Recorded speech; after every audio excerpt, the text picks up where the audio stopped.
Y el sermón de hoy vamos a hablar sobre un cristianismo incontestable. Y está en 1 Juan capítulo 2, del versículo 18 al 29. Déjeme hacer una lectura de los primeros versículos con el énfasis que me gustaría darle. Dice así la palabra del Señor: hijitos, ya es el último tiempo, y según vosotros oísteis que el anticristo viene. Así ahora han surgido muchos anticristos, por esto conocemos que este es el último tiempo.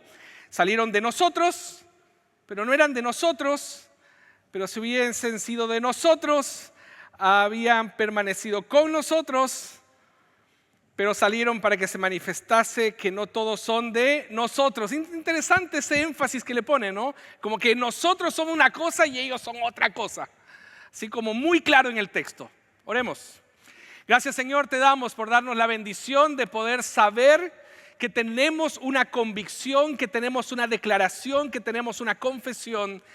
Y gracias, Señor, porque este cristianismo que tú has puesto en nuestras vidas es claro y contundente. Ayúdanos, Señor, a poder digerir este mensaje, aplicarlo en nuestras vidas para así glorificarte. Ayúdanos, Señor, en este día, en el nombre de Jesús. Amén.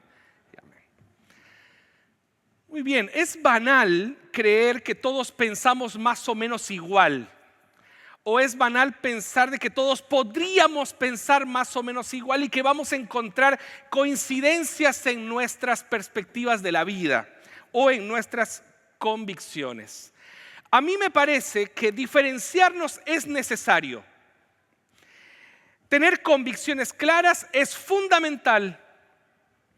El problema no es pensar distinto, el problema o el caos comienza cuando no sabemos lo que creemos y actuamos en consecuencia con aquello.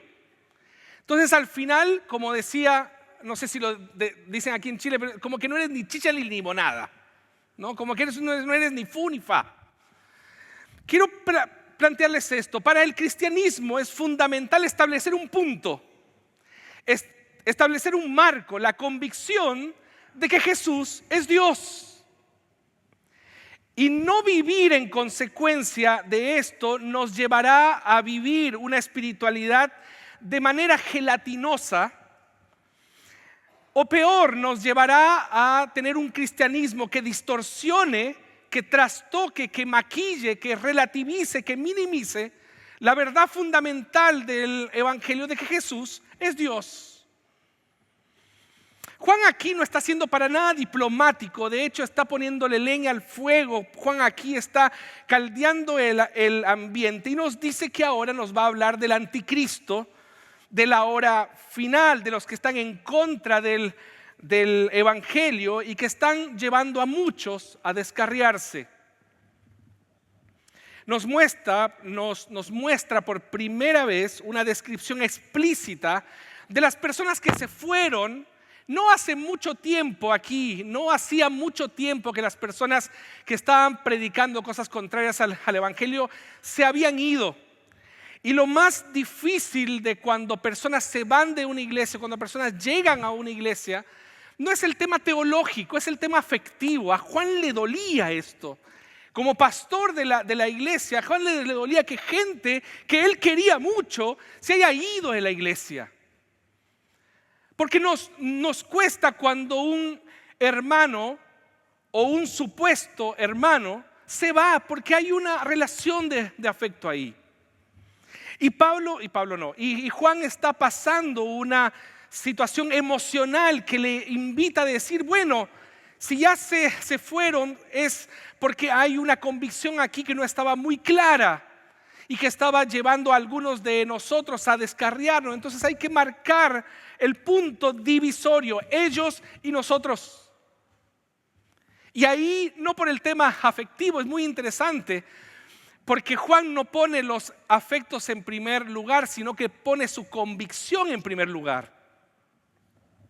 Nos muestra que por primera vez entonces que estas personas causaron un daño al rebaño, pero siguieron insistiendo con una idea aún fuera de la iglesia. En este texto hay dos cosas que preocupan a Juan. La primera, la aparición de los anticristos o una oposición a Cristo. Ya lo vamos a ver. Y la segunda, la división o fractura de su propia congregación que se ve en la salida de estos miembros. Por otro lado, cuando habla de este último tiempo, como para que nadie se quede pensando o marcando ocupado con esta primera frase, Juan está hablando no de manera cronológica, sino de manera teológica. Los cristianos estaban experimentando ahí el último tiempo. Jesús inaugura el último tiempo con su primera venida y consuma y termina el último tiempo con su segunda venida. Entonces lo que está diciendo ahí, en este tiempo entre la primera venida de Cristo y la segunda venida de Cristo, nosotros vamos a experimentar toda clase de tentaciones y toda clase de persecuciones en relación a nuestra fe. Ahí estamos nosotros metidos en este momento. Los cristianos estamos experimentando en estos últimos días una relativización de nuestra fe, una distorsión de nuestra fe, una minimización de nuestra fe, en el que pensamos de que, como les decía al principio, como que todos pensamos más o menos igual. Entonces tu Dios es como mi Dios y mi Jesucito es como tu Jesucito. Como mi fe pacata y religiosa es como tu fe. Lo importante es lo que nos dice el corazón. Lo importante es nuestra sinceridad delante de Dios. Porque Diosito, porque nuestro Diosito, Él no se va a enojar si nosotros pensamos algo distinto de lo que dice la Biblia. Como que al ponerlo todo en el diminutivito, pensamos de que Dios como que, bueno, sí, no importa si ustedes piensan así, sigamos adelante nomás. Me preocupa eso. Quiero plantearles entonces esto. Un cristianismo incontestable se da cuando la contrastamos claramente. Miren lo que dice el versículo 18. Hijitos, ya este es el último tiempo. Han surgido muchos anticristos. Versículo 19. Salieron de nosotros, pero no eran de nosotros. Versículo 20. Pero vosotros tenéis la unción del santo. Versículo 21. No os he escrito como si ignoraseis la verdad, porque la conocéis y porque ninguna mentira procede de la verdad. El anticristo aquí que está hablando, los anticristos, tiene que ver con personas, ideologías, sistemas, pensamientos que vienen en lugar de Cristo y se colocan en contra de Cristo. Esa es la idea. Entonces, como leíamos en la lectura de la intercesión, de muchos anticristos han existido y muchos anticristos existen todavía. Vivimos rodeados de anticristos que niegan que Jesús es Dios, que Jesús es el Cristo. Vivimos rodeados del espíritu del anticristo que opera en el mundo. La presencia de gente, de sistemas, de ideologías que niegan a Cristo son la prueba definitiva de que nosotros estamos efectivamente en el último tiempo. Y nosotros nos debemos contrastar. No podemos simplemente caminar en la vida como si, bueno, tú con tu verdad, yo con la mía, vamos caminando de manos dadas. No, tiene que haber un contraste, en algo nos tenemos que diferenciar. Juan quiere hacer una diferencia con estos anticristos y los que realmente son de la iglesia de Cristo. No estamos hablando de estas paredes, estamos hablando de los cristianos verdaderos, esta iglesia viviente de Cristo. Para Juan aquí hay una cuestión o hay una situación incontestable. Los cristianos son los que, a pesar de la presión, los que a pesar de la influencia negativa, a pesar de las circunstancias, no niegan a Cristo. Pero Juan aquí entonces establece un contraste y nos dice, pero, ese pero es súper importante en el texto, pero dice, pero vosotros tenéis la unción del Santo. Y ahí comenzamos a hablar cosas raras. ¿Qué es la unción? La unción en el Antiguo Testamento, los sacerdotes, los reyes, los profetas eran ungidos con aceite para marcar el comienzo de su consagración, para marcar el comienzo de su ministerio y para marcar el comienzo de su servicio. Por lo tanto, nos está diciendo que hemos recibido al Espíritu Santo de Jesucristo para servirle y glorificarle. Dice que todos nosotros hemos sido ungidos con la presencia del Espíritu Santo en nuestra vida para que seamos capaces de glorificarle y servirle. Pero esta unción, o mejor dicho, por esta unción los cristianos conocemos la verdad. Y no tiene que ver con, interesante en el texto, no tiene que ver este conocimiento, no tiene que ver con un conocimiento adquirido, sino que tiene que ver con un conocimiento innato. Cuando nuestros hijos nacen, nos damos cuenta que el ser humano tiene un conocimiento innato. Respira. Nadie le enseñó en un libro, ahora vamos a aprender a respirar.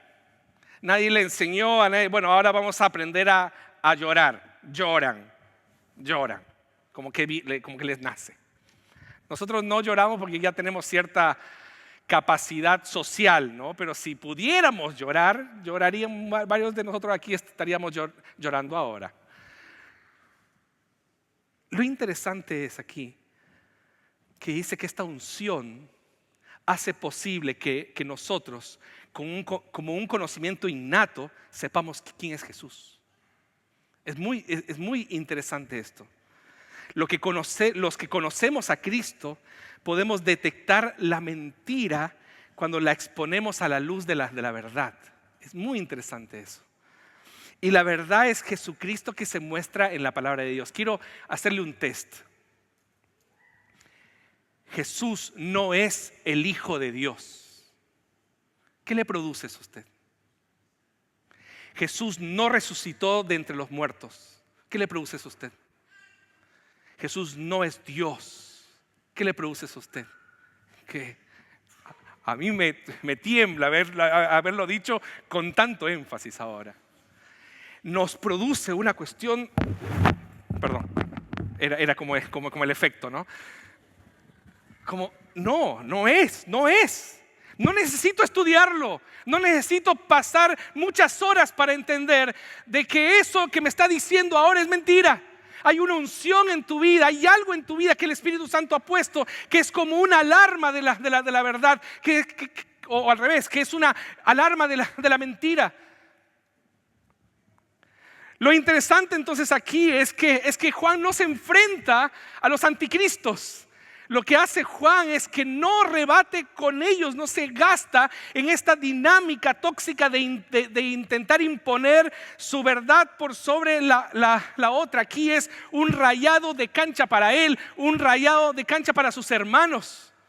Lo que está diciendo aquí es: somos nosotros los que tenemos que tener en claro lo que somos. Somos nosotros los que tenemos que tener en claro lo que tenemos. Somos nosotros los que tenemos que tener en claro lo que conocemos. Somos de Cristo, tenemos la unción del Espíritu y nosotros conocemos la verdad. Lo que hace Juan aquí es darnos herramientas que fortalezcan nuestra fe y nos dice que tenemos la misma unción de hombres y mujeres a lo largo de la historia, llamados y separados por Dios para escribir la historia de la redención. El mismo Espíritu que estuvo en Jeremías está en nosotros, el mismo Espíritu que estuvo en Isaías está en nosotros, el mismo Espíritu que estuvo en Moisés, en David, está en nosotros. Es el mismo Espíritu lo que me lleva a declarar efectivamente de que Jesús es Dios. Y cualquier declaración que se asome, que niegue eso, saltamos rápidamente y la tenemos que contrastar.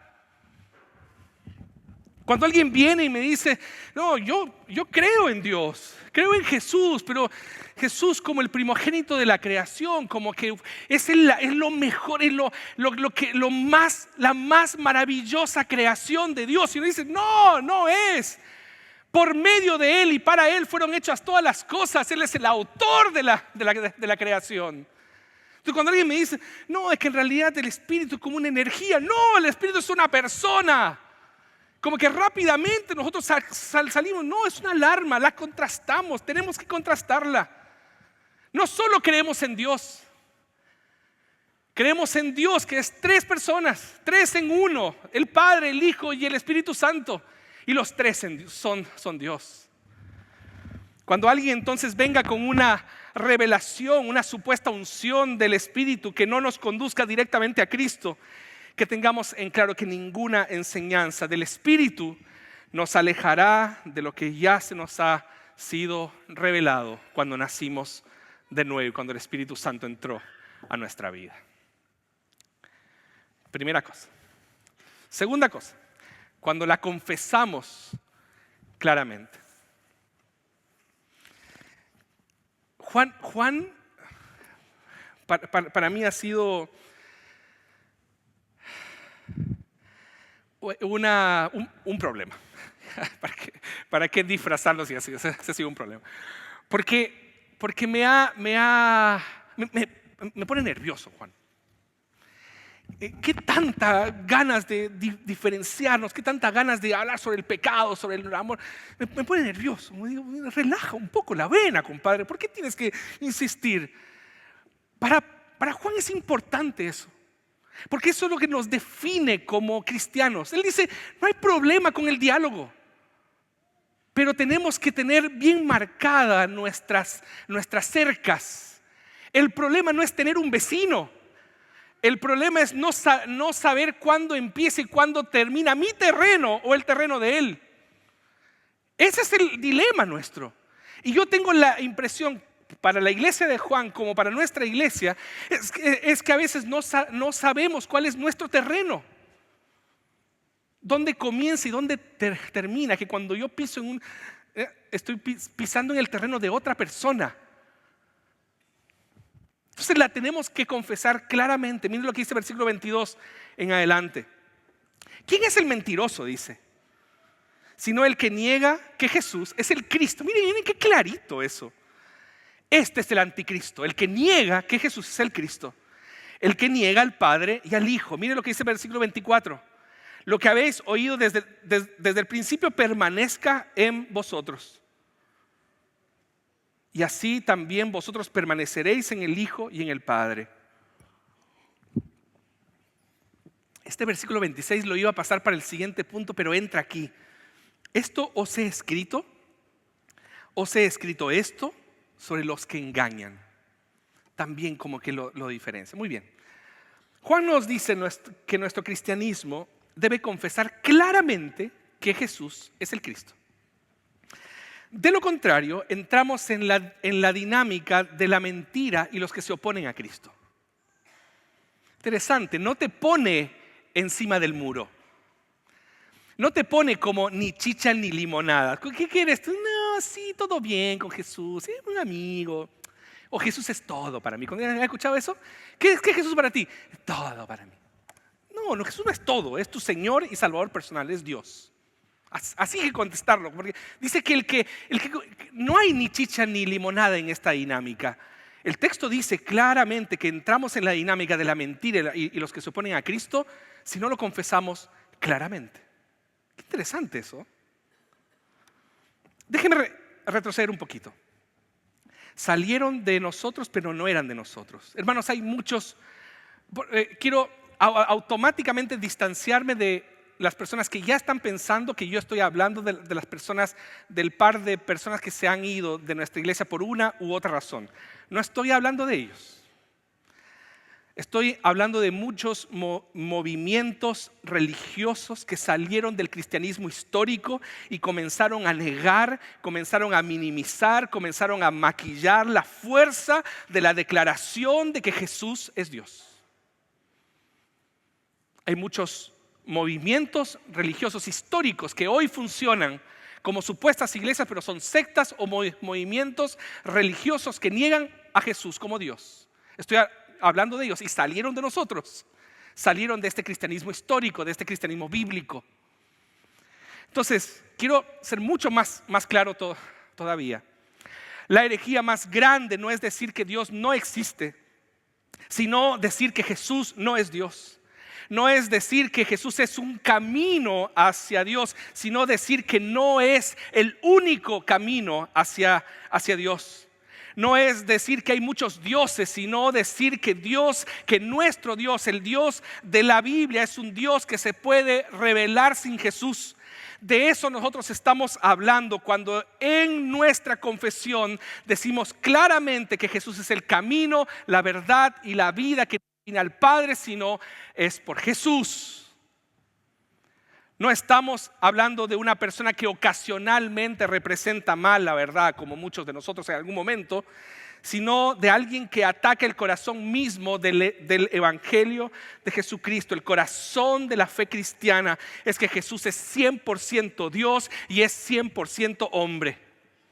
Y por esa declaración y por ese hecho histórico fue posible nuestra salvación. Entonces nuevamente Juan no se enfrenta directamente con ellos. Esto es muy interesante. Establece un punto. Les dice que la mejor forma de defender la verdad del cristianismo es permanecer en lo que hemos oído desde el principio. Yo quiero plantearle esa idea.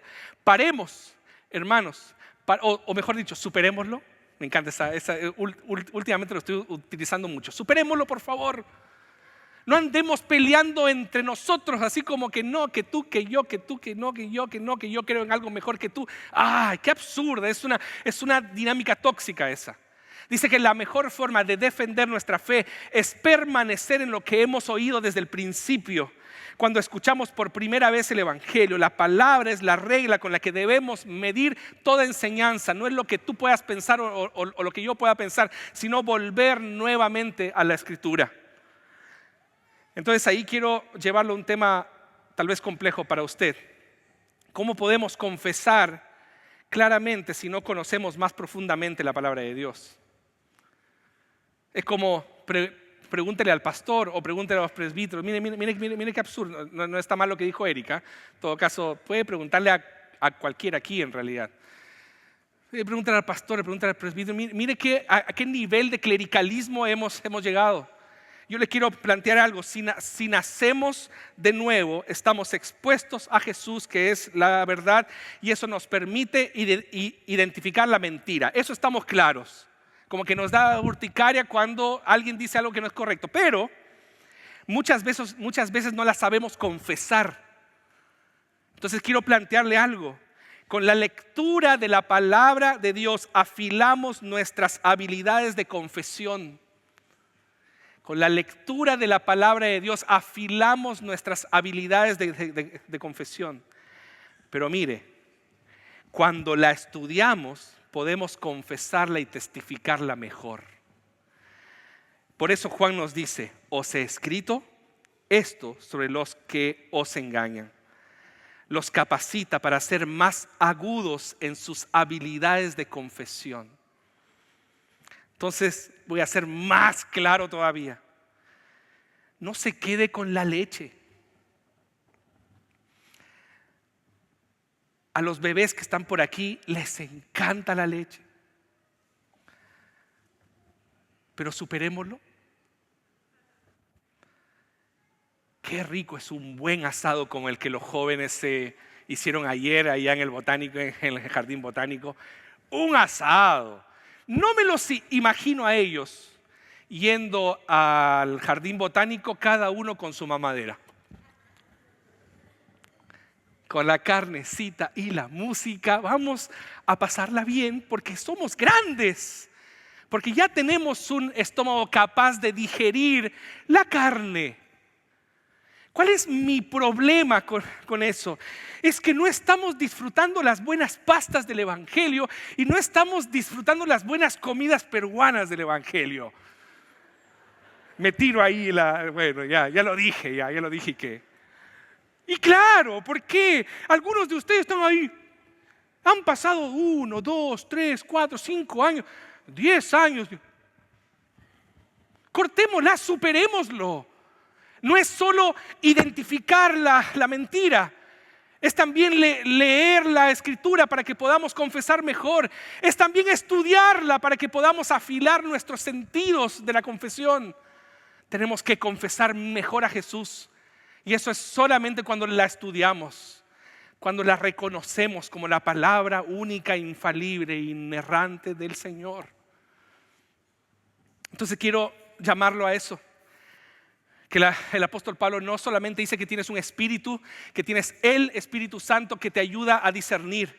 También tienes el mismo espíritu que está presente en su palabra para que nosotros la podamos confesar claramente. Y la última, cuando la asumimos claramente. Miren lo que dice el versículo 27. Un poquito más adelante dice: no tenéis necesidad de que nadie os enseñe, ¿va? Así como la unción misma os enseña todas las cosas, versículo 28, para que cuando se manifieste tengamos confianza y no nos alejemos de él avergonzados. Versículo 29, si sabéis que él es justo, sabed también que todo el que hace justicia es nacido de él. Como que Juan me contradice ahí, ¿no? Como que dice, ya no es necesario que nadie les enseñe, porque ustedes ya saben todas las cosas. Porque el texto dice, no tenéis necesidad que nadie os enseñe, la unción misma os enseña. Juan quiere decir aquí que no somos ignorantes en relación a la verdad. Juan lo que nos quiere decir aquí es que nosotros sí podemos reconocer a Jesús como el Hijo de Dios. Y por lo tanto, no necesitamos que nadie nos maquille, nos tergiverse, nos minimice la verdad de que Jesús es Dios y que Él es todo lo que yo necesito para tener comunión con Dios, para tener comunión con el Padre. Entonces la unción que recibimos permanece en nosotros y nadie va a cambiar eso. Eso es lo que nos dice el texto. No necesitamos una unción especial, no necesitamos una segunda bendición, no necesitamos engañadores que traten de enseñarnos falsas doctrinas de Jesús. Nosotros ya hemos sido bautizados por el Espíritu Santo cuando reconocimos a Jesús como nuestro Señor y Salvador. No hay otra. No hay otra. Lo que aprendemos de la palabra de Dios, hermanos, en los cultos, en las escuelas dominicales a las 10 de la mañana, los estudios bíblicos, los grupos con vida, los discipulados deben presentar claramente a Jesús como la verdad incontestable de Dios. De lo contrario, la unción del Espíritu que ya está en nosotros sonará como una advertencia para huir del error y de la mentira. Me gusta mucho pensar en esto, que el Espíritu Santo, hermanos, y quiero ahí desclericalizar nuestra iglesia. El Espíritu Santo es el maestro que cada creyente sin distinción necesita. En eso nosotros somos iguales. Es una educación gratuita y de calidad. Pública, gratuita y de calidad. El Espíritu Santo hace que nosotros seamos iguales delante de Él. Y dentro de la iglesia podemos aprender unos de otros a medida que cada uno sea participante de la unción del Espíritu.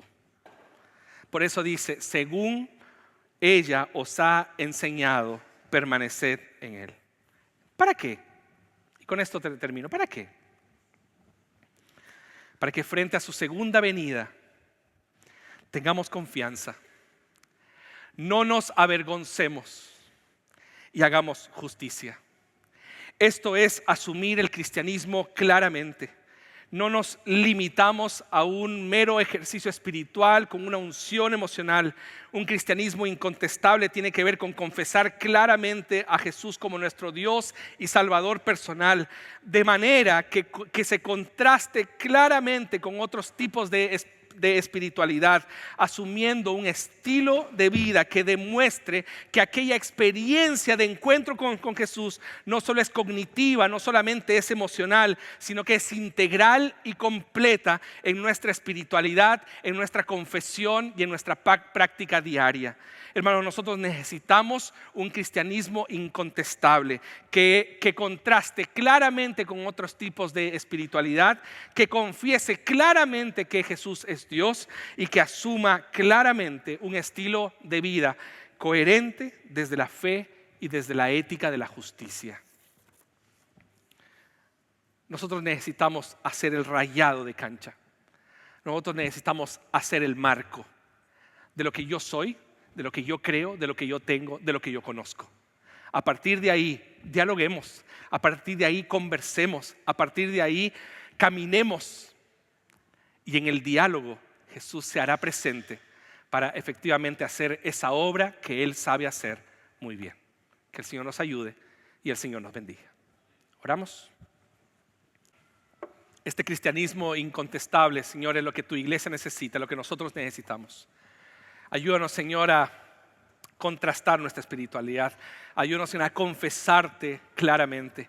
Ayúdanos, Señor, a asumirte claramente. Ayúdanos, Señor, en este desafío y que tu iglesia sea cada vez más una iglesia fiel a tu palabra, una iglesia fiel a lo que ha sido llamada, anunciar las virtudes de aquel que nos llamó de tinieblas a su luz admirable.